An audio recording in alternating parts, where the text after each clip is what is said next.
अच्छा, बहुत बहुत स्वागत है सर आपका ABC एनालिसिस नवंबर और दिसंबर अटेम्प्ट के लिए CA स्टूडेंट्स के लिए।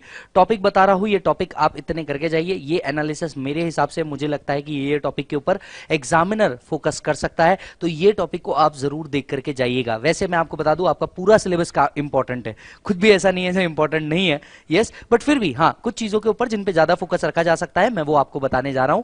तो ये सीरीज को एक बार देख लीजिएगा, वीडियो को फॉरवर्ड कर दीजिएगा, बेल आइकन को दबा दीजिएगा, और हाँ साहब, अभी तक आपने चैनल को सब्सक्राइब नहीं किया है तो कर लीजिएगा। ये मुझे मेरे मार्केटिंग टीम ने बोला था ये सब करना है, तो मैं कर रहा हूं, ठीक है, मेरे को बाकी कोई लेन देन नहीं है। आइए, सबसे पहले अगर मैं बात करूं आपके बेसिक टॉपिक की, यस, बेसिक टॉपिक में एक चीज जो आपसे ऑब्वियसली एक्सपेक्टेड है वो है टैक्स कैलकुलेशन, ये आपको आना ही चाहिए, यस। इसके अलावा आपको पर्सन का डेफिनेशन आना चाहिए प्लस असेसी का डेफिनेशन आना चाहिए। मतलब ये दो डेफिनेशन ऐसे जो आपके चैप्टर के अंदर में आने ही चाहिए। तो टैक्स वाला कंसेप्ट हो गया, सरचार्ज वाला हो गया, स्पेशल रेट वाला हो गया, ये सब आपको आना ही चाहिए। और दूसरा चैप्टर नंबर 1 में पर्सन और एसएससी का डेफिनेशन। तीसरा प्रीवियस ईयर वाला कंसेप्ट, असेसमेंट ईयर वाला कंसेप्ट, और इसका जो एक्सेप्शन है, ये चीज आपको आनी चाहिए चैप्टर नंबर 1 में। ये पार्ट खत्म हो गया, इतना पार्ट आपका चैप्टर नंबर 1 में होना चाहिए। बाकी कोई पे आपने बिल्कुल टाइम वेस्ट नहीं करना है, ठीक है। दूसरा चैप्टर बनता है आप लोग का रेसिडेंशियल स्टेटस। रेसिडेंशियल स्टेटस की अगर मैं बात करूं, सबसे पहले सेक्शन 6 आपके काम का है। 6(1)(a) जो डीम्ड रेसिडेंट नाम का कंसेप्ट आया है, ये आपके काम का है।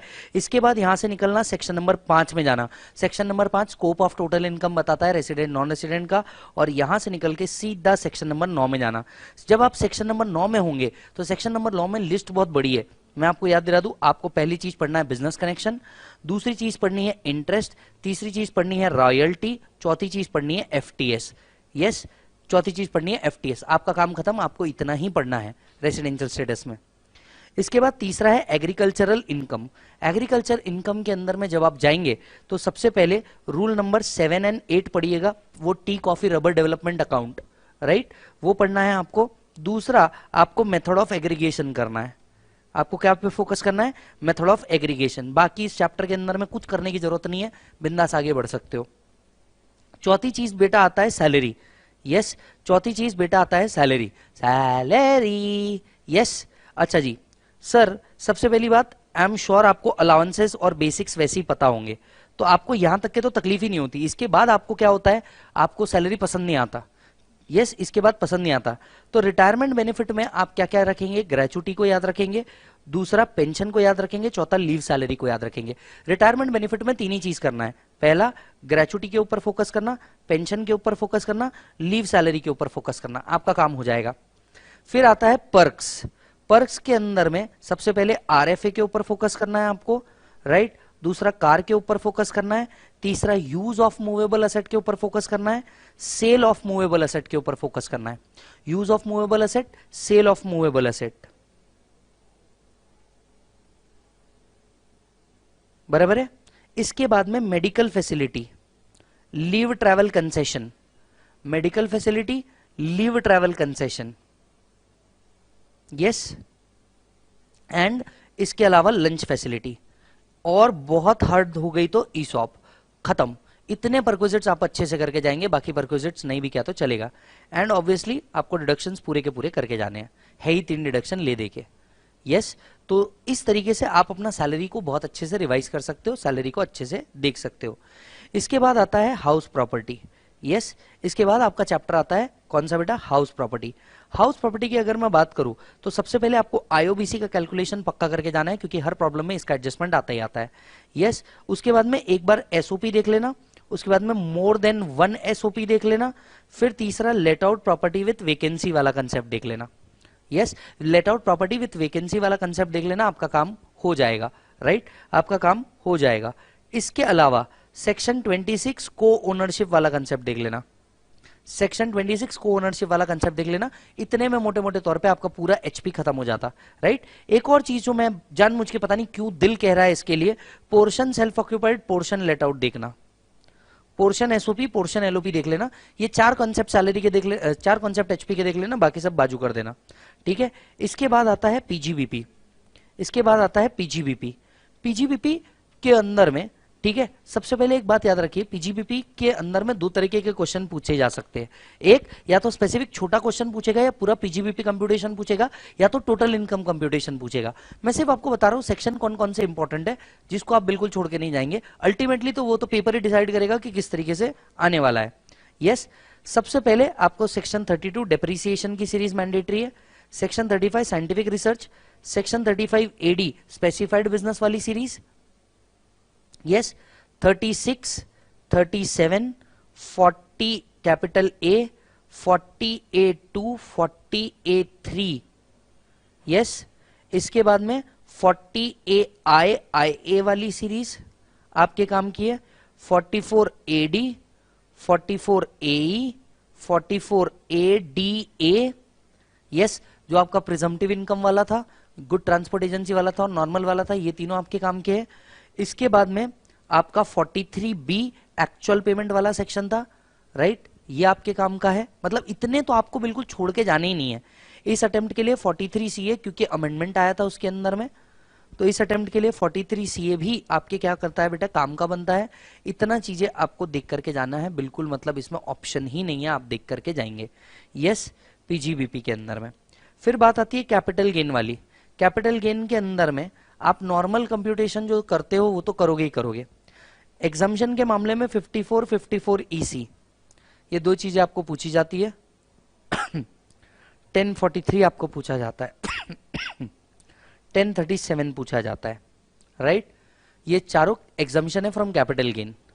इसके बाद में सेक्शन 45(1)A इंश्योरेंस कंपनसेशन अगर मिला तो, section 45(2) conversion of capital asset into stock in trade, section 50B slump sale, section 50B slump sale, क्योंकि इनमें अमेंडमेंट भी है इसलिए ऐसी चीजें सामने रख रहा हूं आपके जानबूझ करके।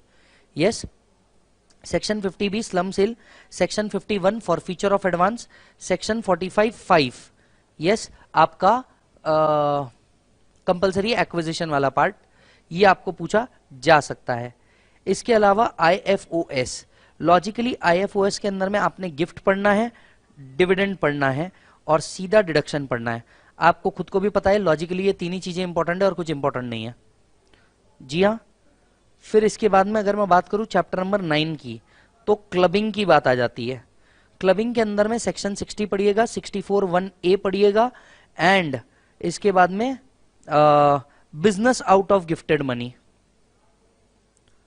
Business out of gifted money वाला कंसेप्ट पढ़िएगा, and at the end cross transfer पढ़िएगा। ये चार कंसेप्ट के अलावा आपको क्लबिंग के अंदर में मेरे को नहीं लगता इस पर्टिकुलर अटेम्प्ट के लिए पूछा जा सकता है। अगर मैं सेट ऑफ की बात करूं, सेट ऑफ के अंदर में सेक्शन 70 एंड 71 ही है, ये पूरा पढ़ के चल जाना, आपका काम हो जाएगा।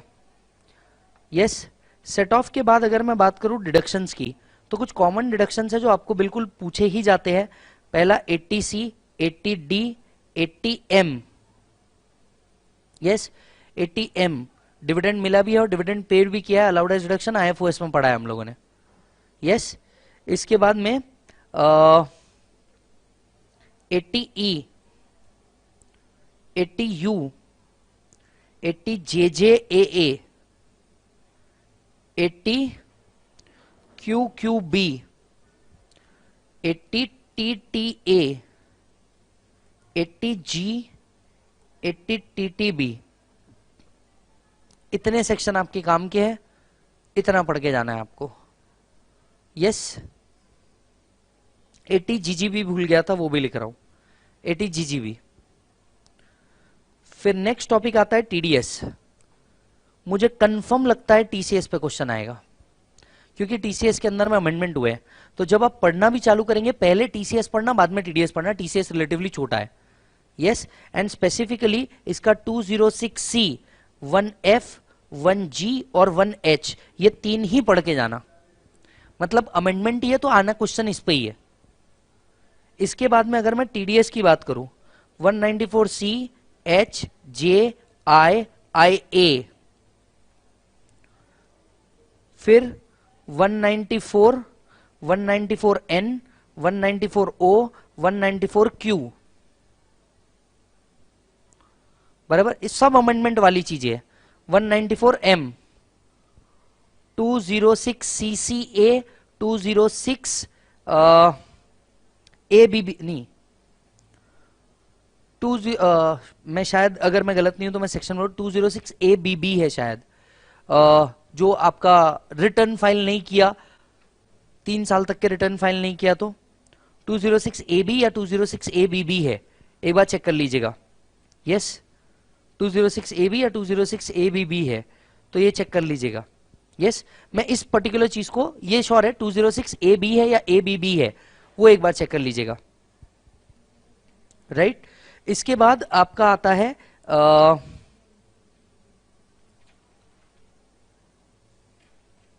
194A।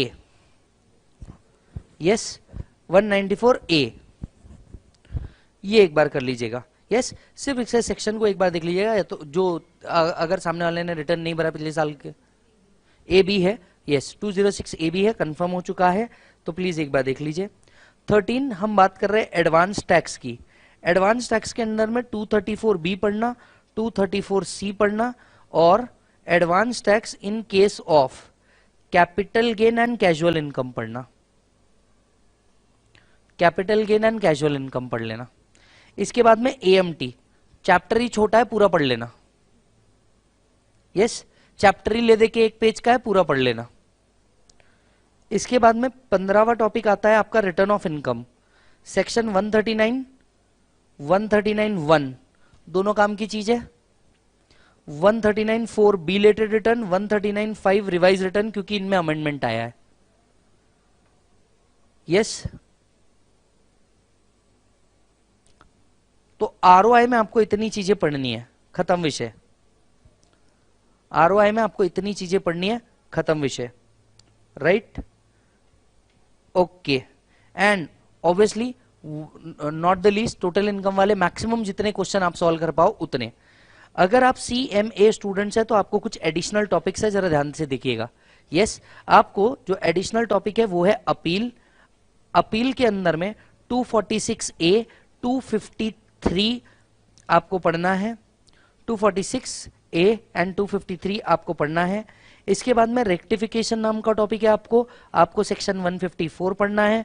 इसके बाद में आपको रिवीजन नाम का टॉपिक है, रिवीजन के अंदर में 2 ही सेक्शन है, 263 264, तो ये आपने पढ़ने हैं।